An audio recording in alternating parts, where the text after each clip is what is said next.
Eu quero destacar nessa intervenção de 30 minutos, queria destacar a potência das massas, a importância do poder da classe trabalhadora, chamando vocês um pouco para fazer uma paisagem, viajar por uma paisagem um pouco mais ampla, histórica e social também. No seguinte sentido, o poder de massas, ele é tão importante, ele é tão decisivo, ele é tão determinante, que mesmo as experiências chamadas socialistas, elas afundam se a classe trabalhadora não for poder de Estado, direção do Estado e gestor do Estado, como só foi uma única vez, por alguns meses, na Revolução Russa de Lenin. As demais revoluções nasceram sem o poder da classe trabalhadora. Então, e por isso não andaram bem. Então eu queria destacar, é tão importante o protagonismo de massas, é tão importante que a gente pode ir para a barbárie se apenas tomar o poder. Se ficar apenas no poder, sem que esse poder seja um poder de massas, da classe trabalhadora. É bom registrar isso como uma experiência do século XX, não como uma especulação de minha parte. E aí eu podia fazer a seguinte observação para começo da discussão. Aquilo que os movimentos sociais perseguem, aquilo que a classe trabalhadora, os sindicatos perseguem, de forma declarada ou não, na verdade é construir um estado de bem comum, construir um estado onde exista escola pública e gratuita, onde exista saúde, atenção médica pública e gratuita, onde a terra seja para quem nela trabalha, onde a cultura seja livre, tem apoio estatal para ser livre, a criação cultural livre, e onde todos esses sonhos de nós outros, eu ia dizer, esse sonho nosso, de todos nós, desde que a gente milita, que atua como ativista social, ele se realize como uma espécie de estado de bem comum. Tudo bem. A parte seguinte da questão será: Estado que se preocupa em ser Estado do bem comum e se extinguir progressivamente, significa que vai ter que trabalhar com outra lógica, vai ter que ser conduzido por outra lógica. Não pode ser a lógica do capital. A lógica do capital é produzir para ganhar lucro, é produzir para vender. Ele não produz bens de uso, ele produz mercadorias. Também esse estado do bem comum, essa sociedade nova, ela não poderia ser guiada pela lógica do mercado. O mercado é quem pode compra, quem não pode morre. Então essa lógica não pode ser a do nosso sonho, claramente não. Então, por outro lado, se nós queremos uma lógica que não seja do mercado, que não seja do capital, eu pergunto, essa lógica pode acontecer lado a lado com a presença dos capitalistas? Como quis o Chávez na Venezuela, fazer um Estado que vai para o socialismo com os capitalistas junto? Pergunta é essa. Poderemos fazer uma lógica do capital, liquidar a dívida pública e pegar o orçamento e planificar em função das grandes massas. Nós podemos fazer isso, quer dizer, os movimentos sociais podem fazer isso, preservando o poder dos capitalistas? Pergunta é essa. Por outro lado, se os capitalistas não estão aí, se eles forem enviados para uma ilha deserta, com a aposentadoria do INSS, e se ficar a economia sem o Estado nas mãos das massas, a pergunta é: o Estado pode ser dirigido por outra coisa que não seja os capitalistas? Nós precisamos dos capitalistas? Ou eles são um bem supérfluo? Na verdade, insidioso, terrível, cruel. Nós precisamos dos capitalistas, das personas do capital para dirigir o Estado em direção a uma sociedade socialista? Sim ou não? Essa pergunta alguém poderia dizer, é uma especulação sociológica, é um jogo de imaginação. Na verdade, o século XX já fez essa experiência ao vivo, já fez essa experiência em tempo real. Ou seja, sem os capitalistas, uma economia planificada, ainda que por burocracias, ainda que por burocratas, que não era o poder de massa em nenhum desses países, a economia liquidou com o desemprego, acabou com a fome, construiu saúde pública e ninguém mais podia viver em iniquidade. Cuba foi assim nas primeiras décadas. A China foi assim um pouco nas primeiras décadas. O leste europeu, todos esses países que não mais tinham capitalistas, e que representaram 1/3 do planeta Terra, em certo momento, no pós-guerra. Pois bem, esse conjunto de países não conhece fome, todos sem emprego. E não há capitalistas, não havia capitalistas. Agora eles voltaram, é claro. Na Rússia, na China, é um país capitalista. Mas eu pergunto o seguinte, se esses países, então era possível viver sem os capitalistas, sem a presença peçonhenta, exploradora e opressora dos capitalistas. É possível ou não? Sim, a resposta é sim, é possível. Mas aí essa resposta abre uma segunda pergunta. Então nós estamos aqui discutindo a potência das massas. O tema que me deram é o sujeito coletivo e a luta de classes. Então a gente tem que se perguntar, a partir desse tema, que eu acho fascinante, a partir desse tema a gente deveria se perguntar, esse sujeito coletivo, ele foi gestor nos países pós-capitalistas? Isso é uma pergunta. E se não foi, qual o fenômeno que aconteceu na face da Terra? Qual a dialética, qual o dilema que foi acontecendo em cada nova revolução, em cada novo país pós-capitalista? Qual o dilema que foi se colocando para nós, movimentos sociais, movimento sindical e movimento de esquerda anticapitalista, bem entendido? Qual é o dilema que se coloca? Eu estou fazendo uma pequena, grande paisagem, a partir da experiência real, aonde ali cabia o sujeito coletivo, mas ali entrou outro sujeito, que é o sujeito burocrático. Nós não podemos discutir, companheiros, para o movimento social avançar, é necessário fazer revisão, balanço, porque muita coisa deu errado. O PT tem que fazer um balanço, por exemplo, óbvio. Nunca pôs fim à dívida pública, nunca criou creche nas grandes periferias. Então, no caso dos movimentos sociais de massas do mundo inteiro, qual é o balanço? Qual é o balanço que se coloca? Uma das primeiras questões, detectar um novo fenômeno, se a gente quer construir o socialismo no século XXI. Não o do Chaves, que não era socialismo. Se a gente quer construir o socialismo no século XXI, a gente vai ter que se colocar a questão se nós vamos levar para o século XXI o legado nefasto, digamos assim, de um socialismo burocrático ou de direções burocráticas de massas. Se a gente tem ou não tem esse dilema. A pergunta é essa, porque vocês vão debater e questionar depois. Mas a pergunta é essa. Existiu ou não, pensem vocês com a própria cabeça, existiu ou não no século XX, na experiência de países pós-capitalistas, a presença de um sujeito que não é o sujeito coletivo, dirigindo Cuba, Albânia, China, União Soviética de Stalin? Existiu ou não um sujeito burocrático em lugar, usurpando a potência popular? Vocês que respondam. Porque se existiu, se essa hipótese estiver correta, Cuba não está marchando para o socialismo, está dando passos atrás, como a Rússia deu, em direção ao capitalismo. A China já é capitalista, o Vietnã é capitalista. Então, é tema para reflexão. Se o sujeito coletivo não dirige a economia, que é outra hipótese do século XX, se as massas, como sujeito coletivo democrático, não dirigem a economia, para onde vai a economia? Aquela mesma economia que funciona contra nós, como ele explicou muito bem, funciona contra nós quando é dirigida pelos banqueiros, quando é dirigida pelos capitalistas, quando é dirigida pelos barões do agronegócio.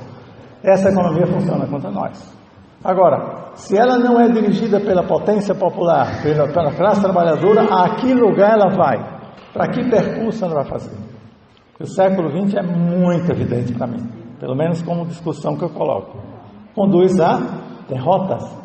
A China é uma derrota, um país que tinha tudo para florescer, para apoiar a Revolução Internacional e marcha direta para um país capitalista com traços imperialistas e que se chama comunista, para ironia histórica, né?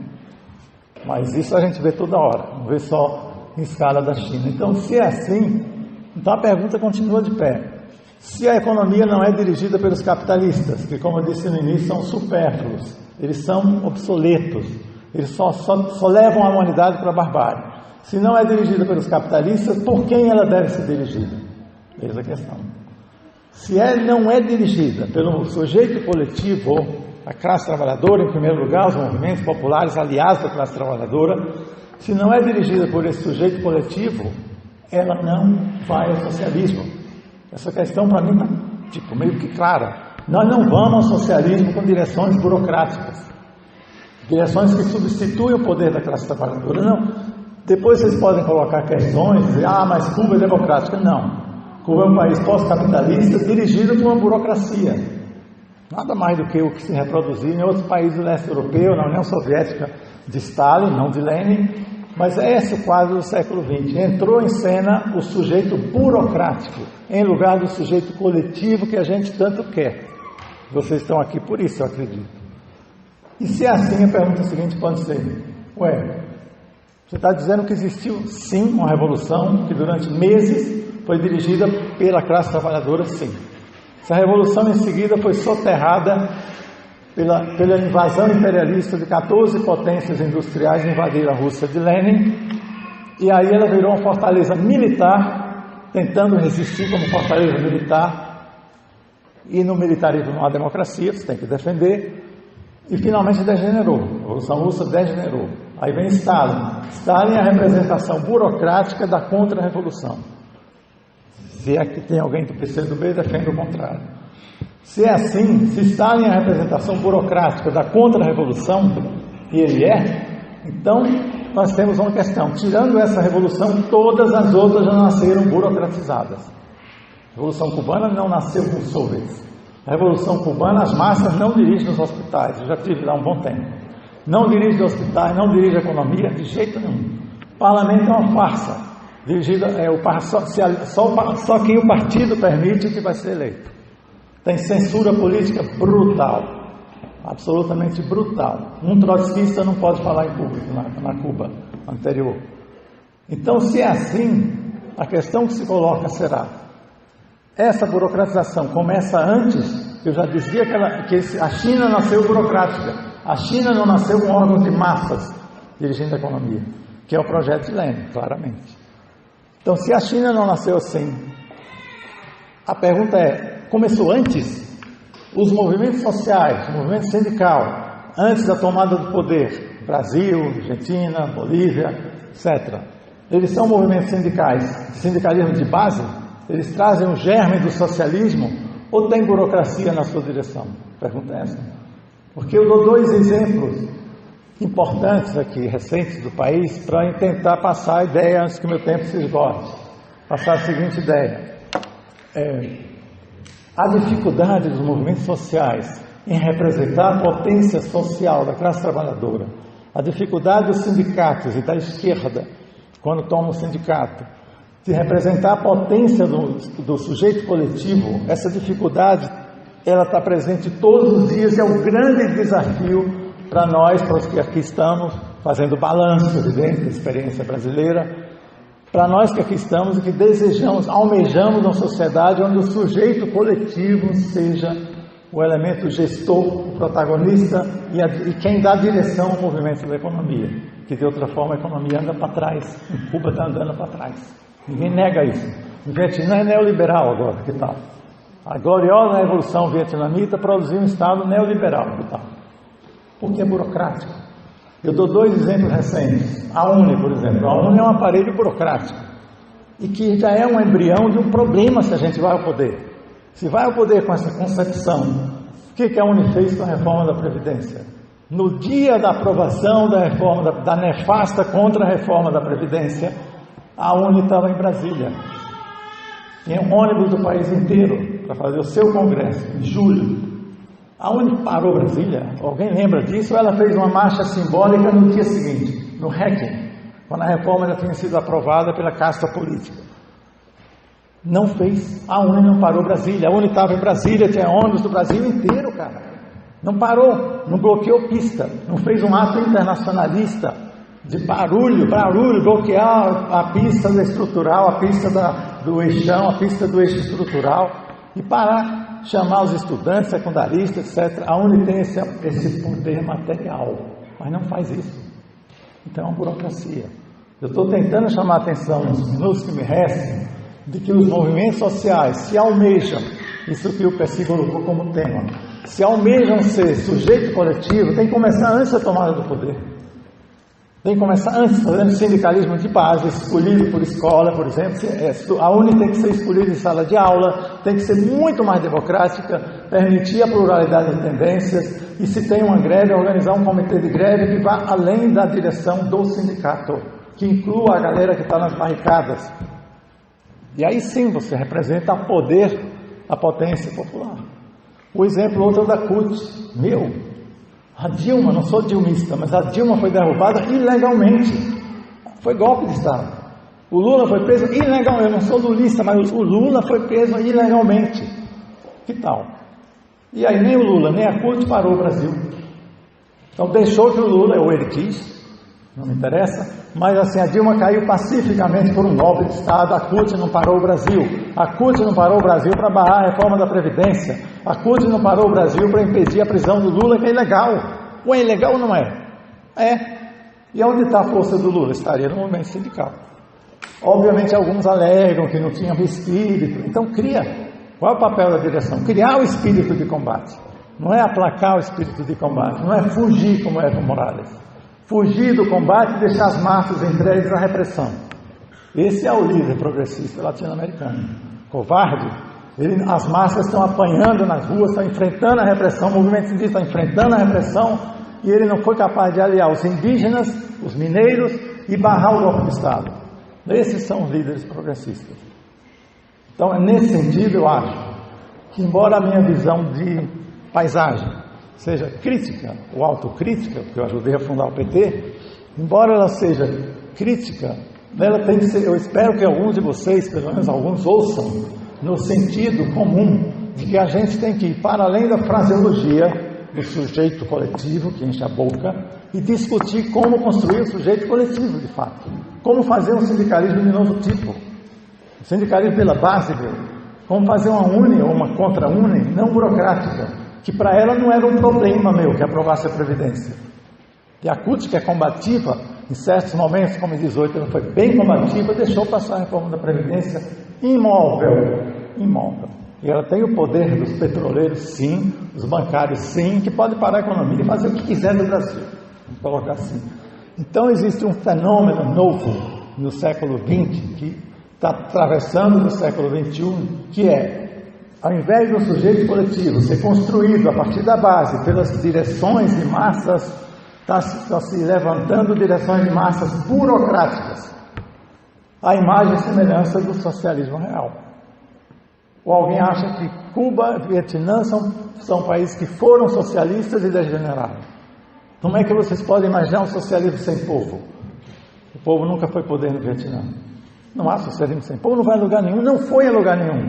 Vocês podem dar, a sua intervenção é muito ácida, não sei o que, então desça para o terreno e avalia comigo de sangue frio se existiu poder popular no Vietnã ou em Cuba, para além da fraseologia. Atenção, porque ele existe, o poder popular, o parlamento, o que, CDR, não, mas o CDR não é deliberativo, o parlamento não é eleito diretamente a partir das massas, de jeito nenhum. Então, se é assim, nós temos que aprender dessa lição, voltando ao início da questão, entender o seguinte, na grande visão histórica, se a economia continuar dirigida por burocratas, não mais capitalistas, porém burocratas vermelhos, evidentemente a economia vai para o retrocesso. Cuba vai andar para trás, a China andou para trás, a União Soviética caiu. A União Soviética não foi invadida, atenção. Ela não foi invadida porque nenhum exército atreveria. Ela caiu implodida pela burocracia, pelos como é que chama aquele bicho que come madeira, pelos cupins da burocracia stalinista. Caiu sem dar um tiro. Não, vergonha. Então indica o que para nós? Que lição? Ou a gente não tem que tirar a lição do século XX, vai continuar na fraseologia sem dizer o que é que aconteceu com o socialismo real. Foi ruído por dentro, porque as massas não dirigiram. O sujeito coletivo não era quem comandava os países pós-capitalistas. Se o sujeito coletivo não se impõe, aí nós teremos uma gestão burocrática, seja onde for. Por isso eu estou defendendo enfaticamente que o movimento sindical, o movimento de esquerda também, porque o PCdoB apoia o Rodrigo Maia. Se o movimento de esquerda não faz uma revisão, nós estamos com muita dificuldade para construir o sujeito coletivo. Mas não é só isso. Tem um outro problema, é que os movimentos sociais, os movimentos sindicais que têm poder material, eles tampouco defendem um programa claramente. Não são movimentos programáticos. Eles são o movimento de fulano, beltrano, ciclano, mas não tem um programa claro pelo fim da dívida pública. O movimento sindical tem esse programa, ele leva para a rua esse programa. Movimentos sociais levam essa pauta programática para o fim da dívida pública. Não, outro dia um candidato de esquerda falou, Boulos falou, não, se a gente for o governo, a gente governa com a dívida pública. Dívida pública não é um problema, Boulos, o melhor deles, né, para muita gente. A gente governa com... Não governa. A dívida pública é como o rabo que abana o cachorro. Ninguém governa preservando a dívida que não é nossa e que saqueia o Brasil pela metade. Vocês viram aí na demonstração do companheiro. Então, os movimentos não defendem programas claros, em função dos quais se dá a vida. Fim da dívida pública, estatização da saúde, dos barões, dos tubarões da saúde, e criação do verdadeiro SUS. Estatização dos tubarões da educação também, que agora a juventude está endividada com os programas aí do Lula, endividadíssima. Então por quê? Porque alimentou os tubarões da saúde e criou dívida para a juventude. Está errado isso. Tem que estatizar os tubarões da saúde e a educação pública e gratuita. Então os movimentos deveriam defender programa, mas tem mais uma coisa. Deveriam empoderar suas bases. Isso eu falei o tempo todo. Tem mais uma coisa, e começar a discutir uma estratégia de poder. Essa última parte, ela é fundamental. Qual é a estratégia de poder de um partido que se alia com Rodrigo Maia? PCdoB, no caso, o PT também. Qual é o PT em outras situações? Aliou-se com toda a bancada ruralista, toda a bancada do agronegócio, a bancada da Bíblia, viu? O PT foi aliado o tempo todo, porque alimentou esse bando que hoje elegeu o capitão. Então o PT foi aliado da bancada evangélica, bancada da bala, bancada do agronegócio. Aonde foi parar? Essa é a questão. A última questão é essa, a questão da estratégia de poder. Eu coloco em forma de pergunta. Nós poderemos ir ao poder com a bancada do agronegócio, com o agronegócio, ou Chaves com a burguesia bolivariana, ou o Morales com a burguesia lá dele? Vai-se a algum lugar com a burguesia? É estratégia de poder, funcionou com João Goulart, funcionou com Allende, se aliar com a burguesia até o final, não com a classe trabalhadora. Então a última questão, para ir finalizando, é essa. Também além do empoderamento de massas, para que o sujeito seja coletivo de fato, além do programa claro, de classe, como por exemplo o fim da dívida pública. Judicializaram na Grécia no dia todo. Ninguém ligou para a judicialização da dívida pública na Grécia. Então fim da dívida pública, o debate da judicialização é essencial, mas pelo fim da dívida pública, não por menos, e um movimento de massas com objetivos claros, de saúde, educação, creche na periferia, e não abrir mão disso, porque o que se faz usualmente é, para governar eu preciso ter como aliado a direita. O Maluf é meu aliado para manter a governabilidade, não funciona, nunca funcionou. Não é aliado, Maluf não vai ao socialismo conosco. Ele levou a derrota. Quando eles estavam insatisfeitos com o Lula, descartaram. Claro que sim. Então, a última questão é exatamente essa. Não é possível, vejam se vocês pensam diferente, a partir da experiência da Bolívia, da Venezuela e também no Brasil. Se é possível a gente fazer um movimento social que se coloca detrás do PDT, do PPS, do PSB, não vou falar nem da outra galera. E aí o movimento vai ter êxito. Não tem. Experiência do Brasil, do Evo Morales, da Bolívia, mostra isso. Não vamos ao socialismo com a burguesia. Aí é preciso ter independência de classe. Um movimento com cara própria. Não vai fazer aliança pelo fim da dívida pública. Nenhum deles quer o fim da dívida pública. Eles vivem disso. Então, um movimento que saiba se empoderar sem se aliar com o inimigo de classe, que faça o empoderamento pela base do movimento social e que, ao mesmo tempo, almeje o socialismo e almeje ser gestor, sujeito coletivo do Estado, poder do Estado. Não é um poder, atenção, não é um poder que pressiona o Estado. Isso aí eles adoram. Não é um poder que pressiona o Estado, é um poder, sindicatos, movimentos sociais, classe trabalhadora, esquerda, classista, que almeja ser poder. É muito diferente. Você querer ser poder do Estado de você pressionar o Estado por alguma migalha. Pressionar o Estado pelo fim da dívida pública não existe. Eles nunca vão recuar diante dessa pressão. Vão até aceitar judicializar, como no Equador aceitaram, mas não aceitam o fim da dívida pública. Nem na Grécia aceitavam. Então é importante, concluindo, que o debate que a gente faça, se a gente pretende discutir sujeito coletivo na luta de classes, seja de fato pela construção de uma democracia de base nos movimentos sociais, não de burocracias, seja pela construção do sindicalismo de base, e seja com muita atenção de que esse empoderamento deve ter um programa a alcançar, que não depende das pessoas, e que também tenha uma estratégia de poder, para ser poder popular. Sujeito coletivo não é para pressionar a patronal. O sujeito coletivo pressiona a patronal para ser poder de Estado, com apetite de poder. Foi o que Lenin fez. E foi poder popular, de fato, durante meses, até ser esmagado pela invasão estrangeira.